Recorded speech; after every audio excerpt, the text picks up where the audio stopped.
On today's show, the LA Clippers starting lineup has been a big talking point, with people having different preferences over what it should be.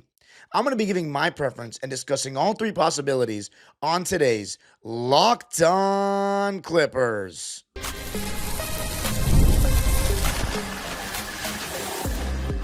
You are Locked On Clippers, your daily Los Angeles Clippers podcast, part of the Locked On Podcast Network, your team every day.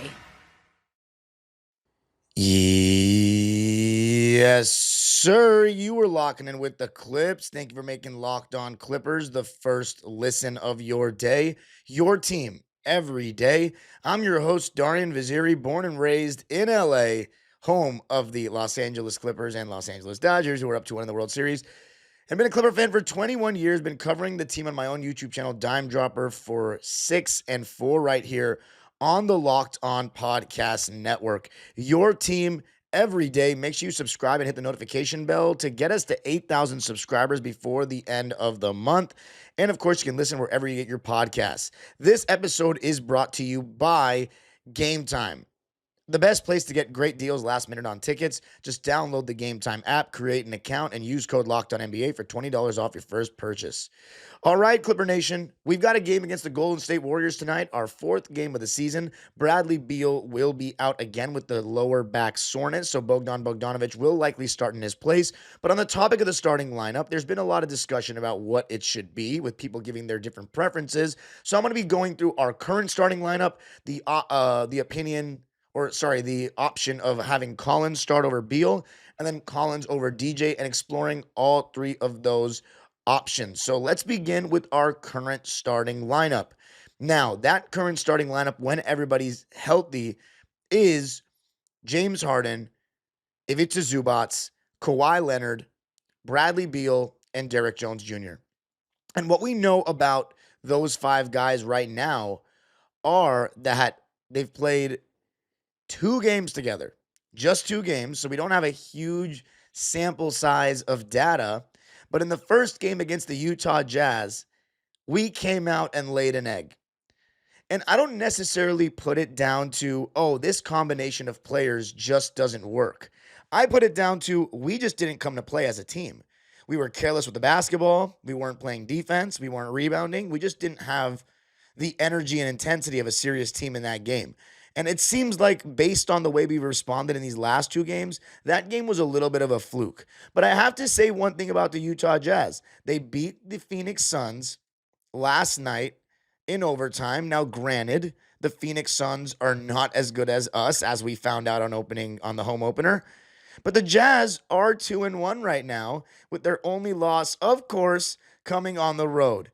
As I said, the Utah Jazz at home are just a different animal.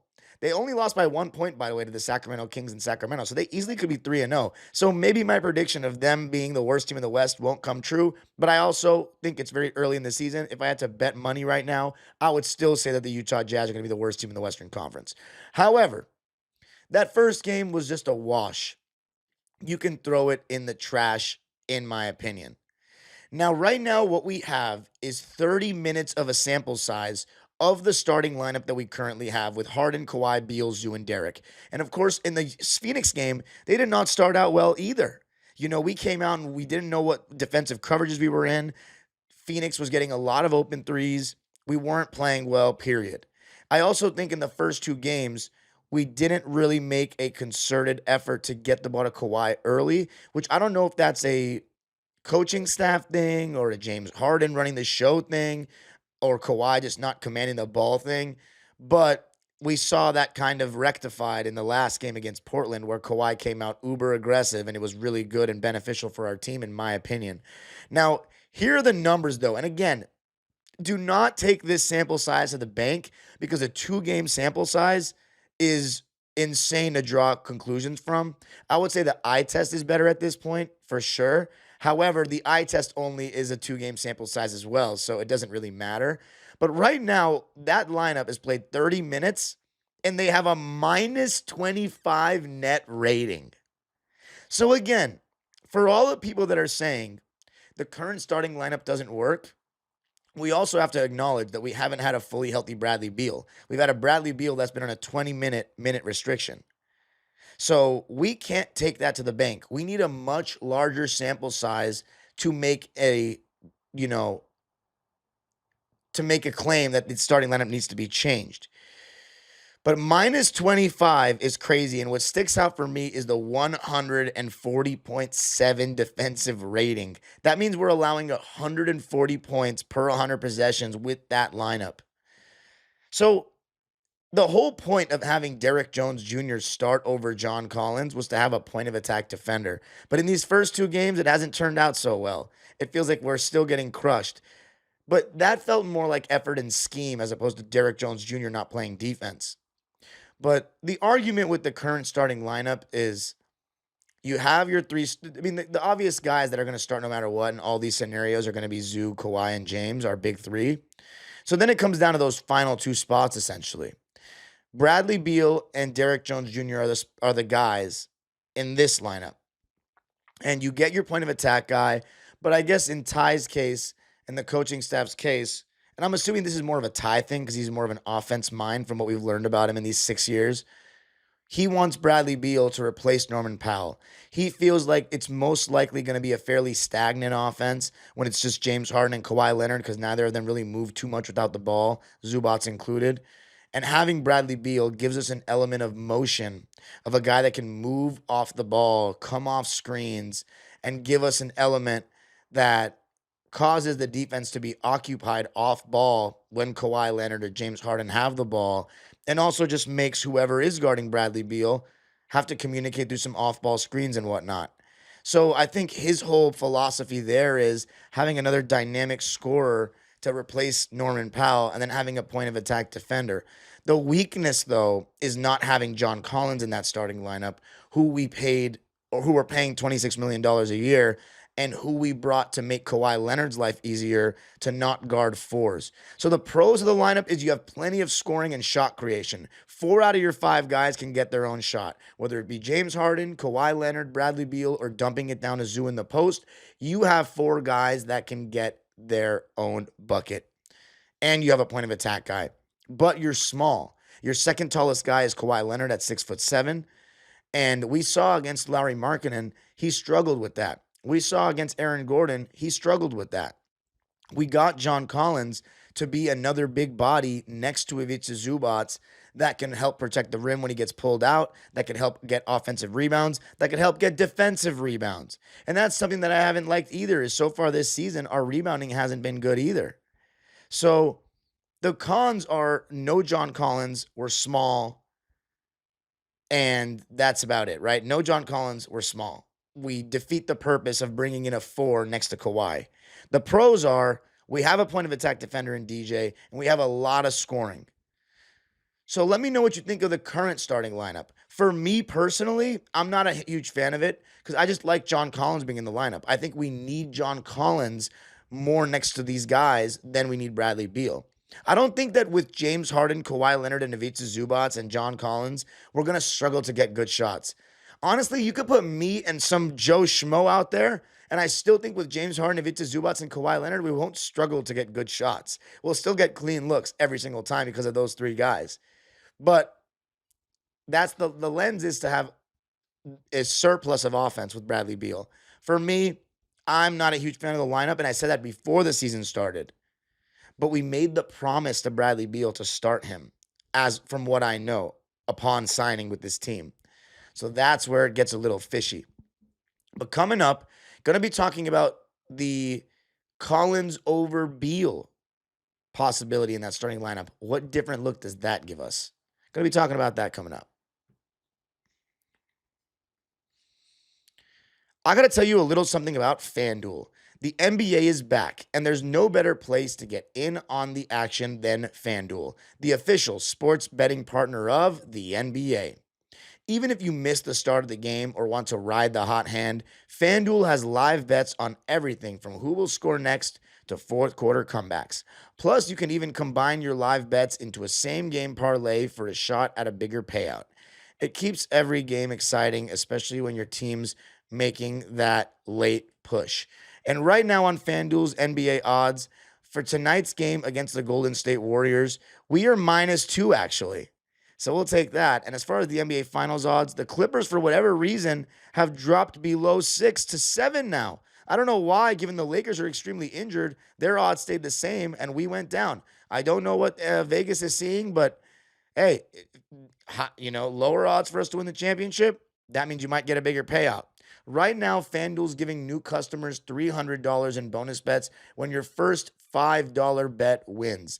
So head to fanduel.com to sign up and play your game with FanDuel, the official sports betting partner of the NBA.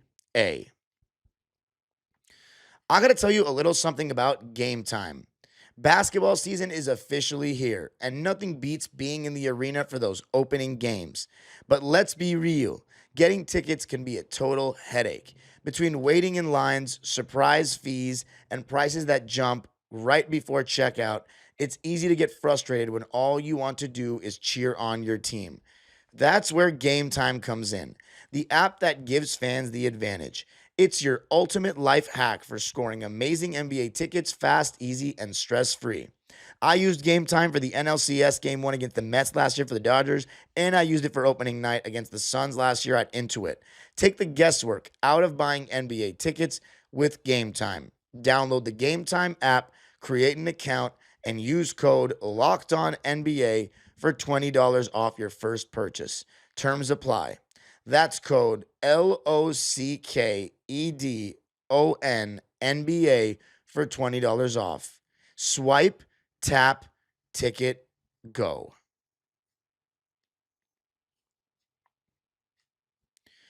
All right. So now talking about the second starting five possibility, and it's the one that I initially suggested before the season began, and that's the big three plus John Collins and Derrick Jones Jr. or Chris Dunn. In this case, Derrick Jones Jr., and I've always been a little bit more pro Derrick because of what he gives us offensively, which is a lob threat, a guy that's a demon in transition, and a slightly better three-point shooter, and a little bit more size as well. But my whole thing was when we got John Collins, it was like a no-brainer. A bunch of Clipper fans have been talking about him. I've been trying to manifest getting John Collins for a long time because we haven't had an athletic four next to Kawhi Leonard and Paul George in their era, right? So getting John Collins, who is super athletic, a good 6'8", 6'9", 240 pounds, would be ideal next to Kawhi. John Collins is listed at 6'9", 226. That makes it so that Kawhi Leonard doesn't have to guard these big forwards, which will help him save energy on the glass, which will help him save energy being the low man in rotation on the baseline around the rim, and makes John Collins, who's much younger, more spry, way less mileage on his body, way less damage on his body, be able to take that responsibility against the guys like Aaron Gordon and the guys like PJ Washington, or in this case right now with Dallas, they're having Anthony Davis start at the 4. You look at the Oklahoma City Thunder, they're having Chet Holmgren start at the 4. And yeah, Chet Holmgren is skinny, but he's got 6 inches on Kawhi Leonard. So, and even Larry Markkinen on opening night, for example. So having John Collins really mitigates that concern to let Kawhi Leonard, and it's not just Kawhi Leonard guarding smaller guys, it's the areas in which Kawhi Leonard would then be defending. He would be closer to the top of the key, closer to the perimeter, and where he can use his insanely large hands to plug those gaps, around the elbow area or on the wings, which make it harder for guys to drive. And then he can also get into the passing lanes more, which he's very good at doing, as opposed to using his vertical ability at the rim against athletic dudes or taller dudes. Whereas John Collins, he's got a lot more spring than Kawhi Leonard to go up and contest shots at the basket. So it just makes life easier for Kawhi. Now, granted, some might say, if you're playing devil's advocate, it's not like John Collins is never going to play with Kawhi. For example, in the last game, he played 17 minutes alongside Kawhi, or not alongside Kawhi, but 17 minutes in that second half. And I'm fine with John Collins getting 26 minutes in a game, of course. That's a pretty solid number. But I think right now, and he's averaging 26 minutes in these first 3 games. Right now, he's our leading scorer outside of the big three. He's averaging 13 points a game, 6 rebounds on 64, 50, 75 splits. I mean, there's no reason why you can't play this guy more right now. The more the merrier. And starting each half would give him more minutes inherently. Now, it's not that I don't mind him coming off the bench. In preseason, I did say I saw a solid glimpse of it. But I think I'll have to take my L on that. I think I got carried away in preseason because we were playing against preseason competition. We were playing, preseason is just meaningless in terms of the actual results. Of course, I always say that you can see some things. And I think having Chris Paul, Chris Dunn, Nico, John Collins, and Brook Lopez is better than a lot of other teams' second units, but it's not what's going to compete at a high level. And I think Ty Lue, after one game, already saw that and was like, yeah, we can't put 5 bench guys all out there at the same time. We're going to need at least James Harden or Kawhi Leonard staggered with the bench unit. So that's fine with me. And I like having John Collins there. But if you have Bradley Beal with that second unit, now you don't have as many concerns about shot creation, and maybe you don't even have to stagger Kawhi Leonard and James Harden all the time. I mean, it would help. Now you have a surplus of offense, but having Brad, it now gives him the green light to be able to be aggressive on the ball, whether to create shots for himself or for others. Whereas in the starting lineup, it has really felt like Bradley Beal just cannot get going because we have 3 mouths to feed. James Harden, who's one of the most ball-dominant players in the history of the game, Kawhi Leonard, who's our number 1 option, and Ivica Zubac. And then before you know it, 6, 7, 8 minutes go by, Bradley Beal comes out the game. He has 2 shot attempts, with 5 minutes left to go in the second quarter. So I think the best case scenario for Bradley Beal's best interest is to come off the bench. Because Chris Paul cannot single-handedly run that second unit. I mean, I got carried away in preseason saying, oh, Chris is so good. He's never been able to just dominate second units like this when he's able to just run high ball screen action. But teams have figured out, and I slept on this, and that's my oversight, that teams are just going to switch everything and make Chris Paul beat you off the dribble and make Brook Lopez try to post you up at his old age. And that's going to cause some problems for us, cause some stagnation. So Bradley Beal being in the mix gives us someone that's more dynamic, that's still a little bit younger, that can get his own shot at a higher level. And now without Kawhi and James Harden next to him, he can do it with a big green light. So in my opinion, it's actually in his best interest, and it's going to help us by having Collins in that starting lineup next to Kawhi. But so the pros of Collins over Beal are having that protection next to Kawhi Leonard, having that protection next to Ivica Zubac, giving us more size on the glass and defensively on the interior. And then the con is we just have one less shot creator. But as I said, I don't feel as though Kawhi, Zoo, and Harden together has any shortage of shot creation. And John Collins can still get his own shot to a lesser degree in like the mid-post areas or if he's got a smaller guy on him. But that's a really good lineup, and it's a lot of athleticism, too, and size. You have Kawhi, Derrick Jones Jr., and John Collins, and James Harden being 6'4", and Mac Truck is your smallest guy out there. So that really gives you a bigger lineup and a completely different look. Now, if we're talking about that lineup of Beal, Chris, not Beal, but, Collins, Derrick, Kawhi, Harden, and Zoo, let me take a look if that's even been done yet, because we're still at such a, okay, there has been a 6-minute sample size with that lineup. James Harden, Kawhi Leonard, Ivica Zubac, Derrick Jones Jr., and John Collins. 6-minute sample size.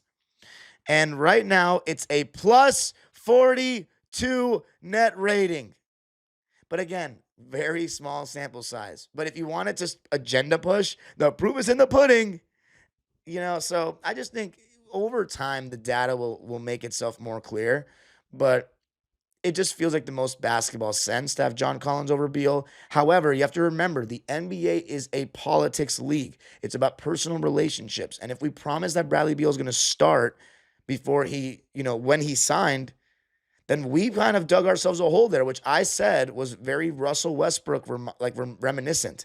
When we promised Westbrook to start, then we got James Harden, and then it became a whole thing where he was butthurt when he went to the bench. So I really hope that doesn't happen. But unlike with the Russell Westbrook situation, where getting James Harden just really hurt him, Bradley Beal going to the bench, I think, would really help him. So my opinion is that the Collins over Beal should be our starting lineup with Derek Jones and the big three.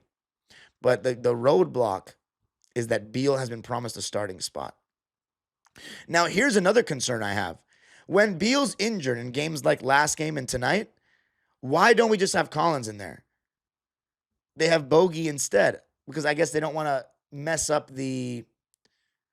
Ty Lue doesn't want to mess up what his rotation actually is. He feels like Bogey's kind of a lesser version, like a discount version of Beal. He can do a lot of similar things, movement off the ball, can catch and shoot, attack closeouts in that kind of a way, can create a little bit as well, and have John Collins stay with the second unit that he's going to play with all year as of now.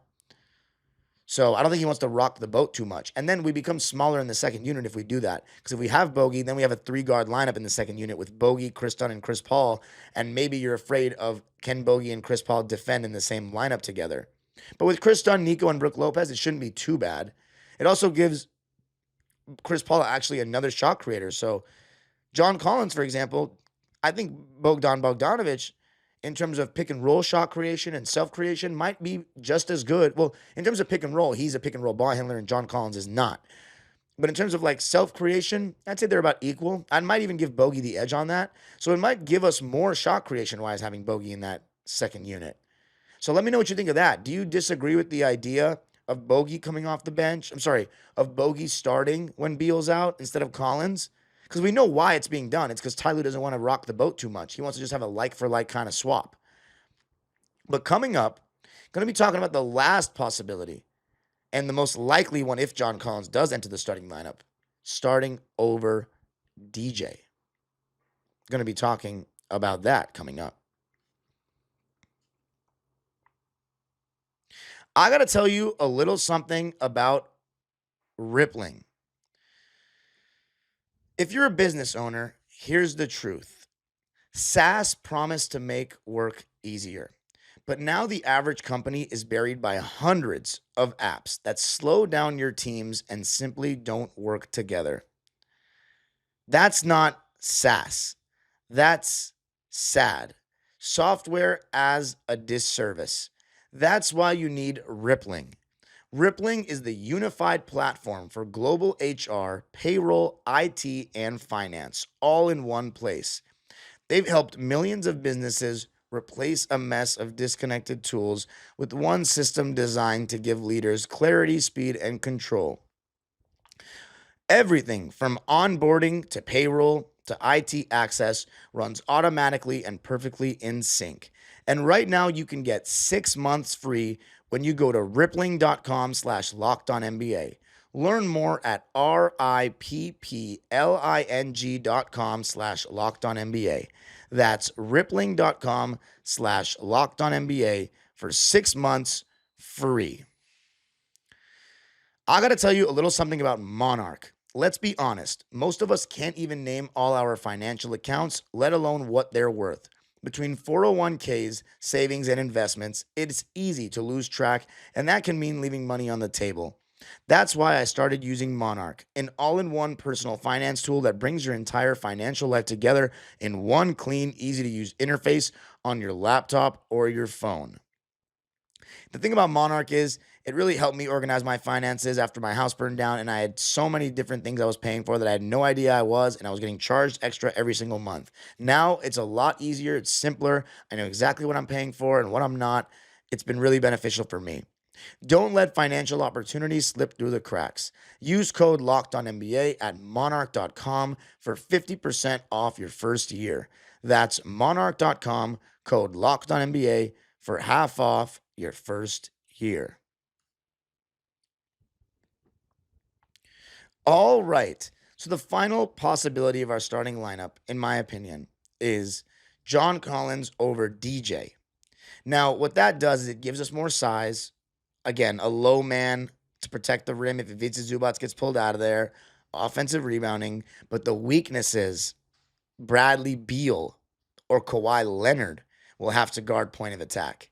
And that's not ideal at all. And I think Jeff Van Gundy won't stand for that. So we can't, with the way we've started out defensively already with Derek, I don't think that without Derek it would be even better. And I don't want to start games off at a hole because sometimes you just never know. early in the game. Your shots may not fall. You're just kind of getting into the swing of things. The main thing you want to do is prevent the other team from scoring so they're not jumping out to a big lead, which we haven't done a great job of in the first 2 games. But I don't agree with DJ over Collins. I'm sorry, Collins over DJ. It has to be Collins over Beal for me. Because if we do the Collins over DJ, now what we have is 5 elite, not elite, but 4 really good shooters, and then Zoo.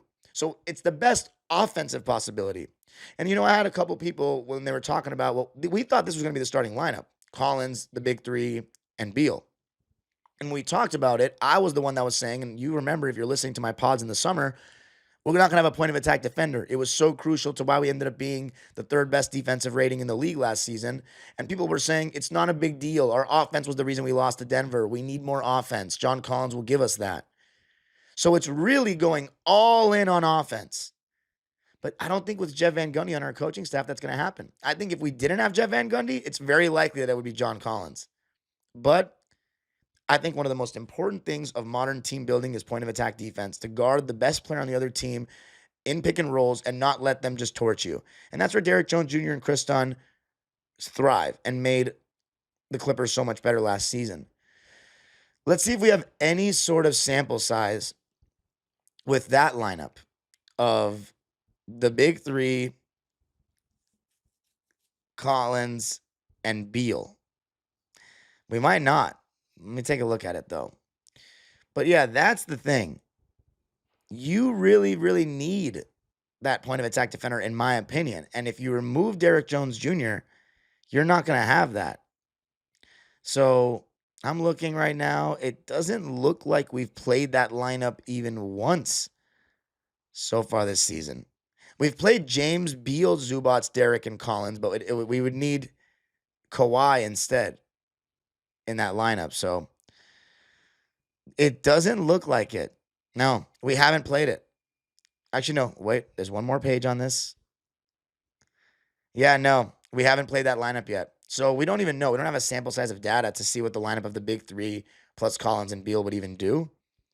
And we're not going to have any sample size after tonight either because Beal's out. But it's just, we need a point of attack defender. I think that's non-negotiable on my side of things, in my opinion. But I'm also a defense-first guy, a defense-first coach in real life. So, I'm never going to just go all offense on that. But yeah, that's the reality of the situation. What lineup do you want to see start? Do you like the current lineup? Do you want Collins over Beal? Do you want Collins over DJ? Would you like Chris Dunn over DJ? I don't know. He's been off to a great start this season. A lot of people at the game I went to, if you go check out the vlog, I asked a lot of people about the lineup, and a lot of them said Bradley Beal out of the starting lineup. And if you look at our stats right now, Bradley Beal's only averaging 5.5 points a game in the 20 minutes that he's averaging. 5.5 points a game on 44, 25, 100 splits, but he's averaging 4.5 shot attempts a game. And again, he's still on a minutes restriction, so it's not like we should be making any big statements or drawing any big conclusions from this sample size. We need to let Bradley Beal get in a rhythm more than anything. But I'm just adamant about it even before Bradley Beal put on a Clipper uniform at Media Day, because I know Bradley Beal's game very well. And I think this is what's beneficial for the team. John Collins is more important for this team than Bradley Beal. In my opinion, and I've told some Clipper fans this yesterday, Bradley Beal is like a luxury piece. We don't even need him. I don't even think we needed him. He's just a luxury piece. And we got him on the cheap. So, yeah. That is my take on that. We don't need Beal to be a great team. All we needed was a healthy Kawhi and address our concerns. Our concerns were a big forward to step in and help on the guys like Aaron Gordon and a backup center, and we addressed those, and a backup ball handler that was more reliable than KPJ or Ben Simmons, and we got that as well. So I rest my case. You can follow me on, I guess, not X right now because I'm still hacked, and I really pray to God my account comes back because I've just worked way too hard over these last 6 years with that account, man. Cannot start from scratch. I just can't. Instagram, though, at Dime Dropper Pod. TikTok at Dime Dropper Pod. I've started to post more there. And then, of course, my own YouTube channel, Dime Dropper. I'll be live, hopefully, after tonight's Dodger and Clipper game. And all things NBA you can find there as well. And, of course, Locked On Clippers, free and available wherever you get your podcasts. Listen on audio. And, of course, subscribe on YouTube. Hit the notification bell to get us to 8,000 subs before the season. I'm sorry, before the month ends. The age-old proverb continues, go Clippers.